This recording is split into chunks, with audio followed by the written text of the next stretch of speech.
Haia pawb, Sam sy ma. Croeso i'n stafell fwyta. Ni gyd wedi ffeindio'n hynny mewn sefyllfa bach yn rhyfedd bach yn od. Sneb wir yn siŵr beth ffach sy'n digwydd yn y byd ar hyn o bryd. O'n i erioed wedi ystyried wneud y math yma o peth o ystod o flaen ffôn fi a gwneud vlog i chwi gatra. Ond dyma ni. Anyway, dwi yma heddiw i siarad â chi ynglŷn â sut mae'n mynd ati i ddysgu iaith newydd tra bod chi gatra. Mae'n gyfle rili dda i bobl sydd ddim yn gweithio ar hyn o bryd i falle meddwl am cryfhau sgiliau Cymraeg yn gyntaf, dyna'r peth bwysig. Ond wedyn, ffeindo iaith newydd a dysgu sgiliau newydd, a mae'n ffordd hollol wych o lenwi'ch amser tra bod chi gatra, a mae'n ffordd o dod yn nes at bobl eraill ar draws y byd. Hyd yn oed os chi'n siarad iaith fel fi'n siarad Cerniweg, a mae cymaint o siarad dweud Cerniweg dros y byd i gyd, so chi'n gallu gysylltu â phobl yn hobi'n gwlad jyst drwy dysgu uniaith fach iawn. A felly, fi'n mynd trwy cwpl o pethau bach jyst i ddweud chi, wel, sut mae'n neud hyn, sut mae dysgu iaith newydd, yn ywedig pan nad oes modd mynd allan i'r llyfrgell neu gwersi, neu hyd yn oed siop llyfrau.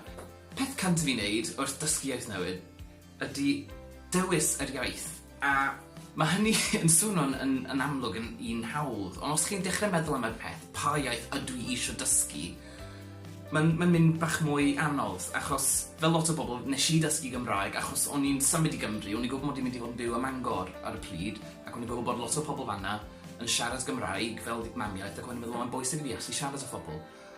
Ond dwi heb dysgu ieithoedd, achos defnydd masnachol, so dysgu si Almaeneg yn yr ysgol, achos o'n i'n meddwl, wel, mae rhaid cael iaith Ewropeaidd, mae rhaid cael iaith arall y byd, mwyn gallu fynd allan a cael job a wneud i CV edrych yn well. So nes i dewis dysgu Almaeneg yn Tygau a wedyn lefel ac, wedyn gradd, achos o'n i eisiau iaith oedd o'n gallu mynd â fi o gwmpas y byd. A wedyn, chi'n gallu dysgu iaith achos diwylliant, wel fi'n dod o Gernyw, so'n amlwg.